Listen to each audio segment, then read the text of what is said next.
ਫਾਜ਼ਿਲਕਾ ਦੀ ਕਾਸ ਮੰਡੀ ਦੇ ਵਿੱਚ ਬਣੇ ਸੁੰਦਰ ਆਸ਼ਰਮ ਦੇ ਵਿੱਚ ਭਾਰਤੀ ਕਿਸਾਨ ਸੰਘ ਦੀ ਪ੍ਰੈਸ ਕਾਨਫਰੰਸ ਹੋਈ ਆਯੋਜਿਤ। ਪ੍ਰਾਂਤੀय महामंत्री सुशीला बिश्नोई ने किया संबोधित। ਫਾਜ਼ਿਲਕਾ ਦੇ ਸੁੰਦਰ ਆਸ਼ਰਮ ਦੇ ਵਿੱਚ ਅੱਜ ਭਾਰਤੀ ਕਿਸਾਨ ਸੰਘ ਦੀ ਇੱਕ ਪ੍ਰੈਸ ਕਾਨਫਰੰਸ ਆਯੋਜਿਤ ਹੋਈ, ਜਿਸ ਦੇ ਵਿੱਚ ਭਾਰਤੀ ਕਿਸਾਨ ਸੰਘ ਦੀ ਮਹਾਮੰਤਰੀ ਸੁਸ਼ੀਲਾ ਬਿਸ਼ਨੋਈ ਪਹੁੰਚੀ, ਜਿਨ੍ਹਾਂ ਵੱਲੋਂ ਇੱਥੇ ਪ੍ਰੈਸ ਨੂੰ ਸੰਬੋਧਿਤ ਕੀਤਾ ਗਿਆ। ਉਹਨਾਂ ਨੇ ਕਿਹਾ ਕਿ ਕੇਂਦਰ ਸਰਕਾਰ ਵੱਲੋਂ 5 ਜੂਨ ਨੂੰ ਖੇਤੀ ਸੋਧ ਬਿੱਲ ਲਿਆਂਦੇ ਗਏ ਸੀ, ਜਿਨ੍ਹਾਂ ਨੂੰ ਬਾਅਦ ਦੇ ਵਿੱਚ ਕਾਨੂੰਨ ਬਣਾ ਦਿੱਤਾ ਗਿਆ। ਉਹਨਾਂ ਨੂੰ ਪੜ੍ਹਨ ਤੋਂ ਬਾਅਦ ਪਤਾ ਚੱਲਿਆ ਕਿ ਇਹਨਾਂ ਦੇ ਵਿੱਚ ਕੁਝ ਕਮੀਆਂ ਹਨ ਅਤੇ ਇਸ ਦੇ ਵਿੱਚ ਸੰਸ਼ੋਧਨ ਦੀ ਜ਼ਰੂਰਤ ਹੈ, जिस दे लई उन्हां वल्लों सरकार नूं ज्ञापन भी सौंपे गए सन। पंजाब प्रांत की महामंत्री सुशीला बिश्नोई और राष्ट्रीय कार्यकारिणी की सदस्य। आज का जो विषय है वो भारतीय किसान संघ की ओर से जो किसानों का जो लागत मूल्य है उसके ऊपर लाभकारी मूल्य मिले, इस विषय पे आज का जो ये है। तो इसके विषय में मैं आपको बताऊं, जो 5 जून को जो 3 अध्यादेश आए थे जो बाद में कानून का रूप लिया था, उसमें उसको पढ़ने के बाद भारतीय किसान संघ ने गहन अध्ययन के बाद पता चला कि उसमें कुछ कमियां हैं। तो उसके ऊपर हमने अगस्त और 2020 को 20,000 गांवों से हमने ज्ञापन दिए थे प्रधानमंत्री जी को कि उसमें सुधार करने के बाद उसको कानून में लाया जाए और ताकि वो किसानों के हित में रहे। तो उस विषय पे उन्होंने बात नहीं मानी किसानों की और वो विषय रहा। उसके बाद बाकी जो जितनी भी यूनियन है, जितने भी संगठन हैं, उन सब ने के साथ सरकार की 11 बार वार्ता हुई। उसका कुछ भी परिणाम नहीं निकलने के बाद भारतीय किसान संघ को लगा कि किसानों के हित में कुछ करना चाहिए और इसी संबंध में दिल्ली हरियाणा की सीमा पे झंझोली गांव में 7-8 अगस्त 2021 को एक हमारी अखिल भारतीय प्रतिनिधि सभा की बैठक हुई, जिसमें पूरे भारत के जो हमारे अखिल भारतीय प्रतिनिधि हैं उनके साथ साथ 36 प्रांतों के अध्यक्ष, महामंत्री, कोषाध्यक्ष और संगठन मंत्री, इन सब के साथ 2 दिन की गहन अध्ययन और विचार विमर्श के बाद ये तय हुआ कि हमें जो ये MSP है ये नहीं चाहिए, हमें लाभकारी मूल्य चाहिए। MSP सिर्फ किसानों के साथ एक छलावा है और इसके ऊपर जो सरकार कहती है वो सिर्फ 5 या 9% किसानों को मिलता है पूरे भारत में, और उसके बाद जो पूरे भारत की बात है बाकी कहीं इसमें ये देश में मिलता नहीं है। तो ये जितनी लागत होती है उससे कहीं ज़्यादा की बजाय बहुत कम मात्रा में जो MSP है तो किसानों के हित में नहीं है, तो इसलिए लाभकारी मूल्य मिले। अब लाभकारी मूल्य क्या है ये मैं बताना चाहती हूँ।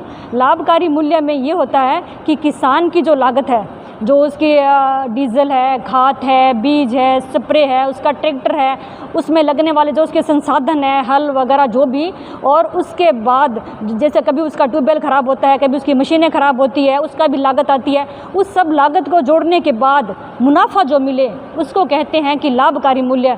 जितना माना कि 100 रुपये किसान की उसमें लागत हो गई, उसके बाद अगर 15 रुपये भी सरकार देती है, 115 रुपये, तो वो 15 रुपये किसान को लाभ मिला। ये एक एग्जाम्पल देने की बात है। इसके बिना किसान का हित हो नहीं सकता। और फिर उसके बाद ये कानून लाए जाए और इसके अंदर जो भी इसको अगर सरकार आश्वासन देती है कि हम ये MSP रखेंगे या करेंगे, लेकिन सिर्फ आश्वासन से नहीं, इसके लिए सख्त कानून बनाना चाहिए। जब किसान पे जब लाभकारी मूल्य घोषित हो, उसके बाद जब किसान का सामान बिके, तो चाहे वो मंडी में बिके, चाहे वो मंडी से बाहर बिके, चाहे वो प्राइवेट ले, तो उसके बाद अगर उससे कम कीमत में अगर उसको कोई ख़रीदता है तो उसको दंड का प्रावधान होना चाहिए। और इसके बाद और जो ये किसान का से पहले जिससे हम सामान किसान खरीदता है, जिससे खाद, स्प्रे, खाद, बीज, जो भी संसाधन, ट्रैक्टर खरीदते हैं, वो सब धनी से धनी होते जा रहे हैं, उनका बिजनेस बढ़ रहा है। और जिनको किसान अपनी फसल बेचता है, जो खरीद के कोई दाल बनाता है, कोई ये सूजी बनाता है, कोई मैदा बनाता है, कोई इसका टमाटो सॉस बनाता है, उसकी उपज का जो कुछ भी बनाता है वो भी धनी से धनी होता जा रहा है। और जो उपज कर रहा है किसान, उसकी जो हालत है वो गरीब से गरीब और बदतर से बदतर होती जा रही है। और वो कर्ज में डूबकर खुद ही आत्महत्या नहीं, परिवार के साथ आत्महत्या करने पे किसान विवश हो रहा है। ये किसानों की स्थिति है। तो इसलिए जो 3 बिल लाए थे, हमें ये है कि उनमें सुधार करने के बाद जो पहले हमने प्रस्ताव भेजे थे उसमें था कि जो सुधार की हमने जो बात कही थी वो ये थी कि जैसे सरकार ने कहा था कि जो किसानों की उपज है वो कोई भी पैन कार्ड पे उसको खरीद सकता है, लेकिन पैन कार्ड पे खरीदने के बाद किसान के पास पैसा कहाँ से आए? तो ये था कि एसडीएम 3 दिन में पैसा दिलाएगा। अब एसडीएम 3 दिन में पैसा उससे कहाँ से दिलाएगा?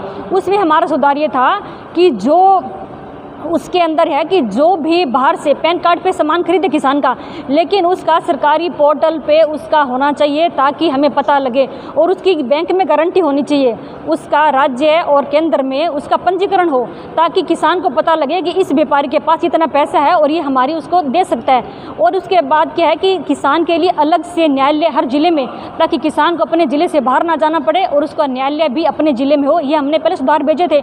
अब उसके बाद अब हमारी जो मांग है, ये किसान की स्थिति को देखते हुए उसको एमएसपी नहीं, न्यूनतम समर्थन मूल्य नहीं, उसको लागत मूल्य के आधार पर लाभकारी मूल्य जो इसके अंदर है हमें चाहिए। तो इसके विषय में अब 11 अगस्त 2021 को माननीय प्रधानमंत्री जी को हमने भेजा था कि ऐसा है कि आप इसमें ये लागू करिए। तो और हमने 31 अगस्त तक का समय दिया था कि आप इस पर विचार करके आप हमें बताइए। तो उनकी तरफ से हमारे पास कोई भी आश्वासन नहीं आया, उन्होंने अभी हमारी बात का कोई जवाब नहीं दिया। तो अब 8 सितंबर को हम हर प्रत्येक ज़िले, पूरे भारत के प्रत्येक ज़िले के अंदर ज्ञापन और जो धरना प्रदर्शन हम लोग करेंगे, और ताकि सरकार तक हमारी बात जाए। उसके बाद भी अगर सरकार को लगता है कि वो हमारी बात नहीं सुनेगा, लाभकारी मूल्य जो इसके अंदर है हमें चाहिए। तो इसके विषय में अब 11 अगस्त 2021 को माननीय प्रधानमंत्री जी को हमने भेजा था कि ऐसा है कि आप इसमें ये लागू करिए। तो और हमने 31 अगस्त तक का समय दिया था कि आप इस पर विचार करके आप हमें बताइए। तो उनकी तरफ से हमारे पास कोई भी आश्वासन नहीं आया, उन्होंने अभी हमारी बात का कोई जवाब नहीं दिया। तो अब 8 सितंबर को हम हर प्रत्येक ज़िले, पूरे भारत के प्रत्येक ज़िले के अंदर ज्ञापन और जो धरना प्रदर्शन हम लोग करेंगे, और ताकि सरकार तक हमारी बात जाए। उसके बाद भी अगर सरकार को लगता है कि वो हमारी बात नहीं सुनेगा, तो हमारे राष्ट्रीय महामंत्री हैं, वो आगे इसके विषय पे कुछ और हम निर्णय लेंगे, और फिर हम इसको पूरे विशाल तरीके से किसानों के हित में हम इसको लागू करवाने के लिए काम करेंगे। अगर नहीं हुआ तो हम प्राइवेट बिल के द्वारा भी हम अपना ये प्रयास करेंगे। तो ये इसका मेन जो आज विषय है वो है लाभकारी मूल्य जो किसान को मिलना चाहिए। अगर आपने कुछ पूछना हो इस विषय में तो आप पूछ सकते हैं। जिस तरह पंजाब में विधानसभा चुनाव आ रहे हैं और हर पार्टी का विरोध किया जा रहा है किसान जत्थेबंदियों द्वारा, आपका इस मसले पर क्या कहना है?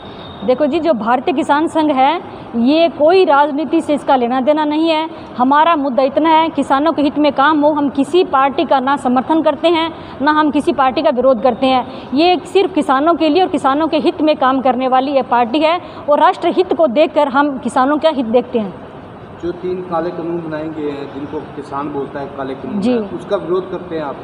हम तीनों कानूनों का विरोध नहीं करते। 3 कानून में जो कमियां हैं अगर उसको सुधार करें, जैसे हम अपना कुछ एक घर बनाते हैं, घर के अंदर के खिड़की गलत है, वो तो हम घर को नहीं तोड़ेंगे ना, उसकी दिशा को ठीक करके हम घर को चलाएंगे।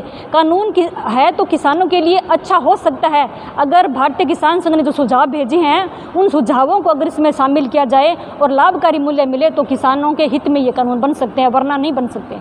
अगर आपकी ये मांगे नहीं मानी जाती तो आने वाले समय में क्या रणनीति है आपकी? हमारी रणनीति है कि अगर ये 8 को हम इसका ज्ञापन देंगे हर ज़िले में, उसके बाद भी अगर नहीं मानी गई तो उसके बाद हम पूरे देश भर में इसके लिए हम सरकार के जो विरोध में, इसके हक में अपने हम पूरे भारत में इसका ये करेंगे।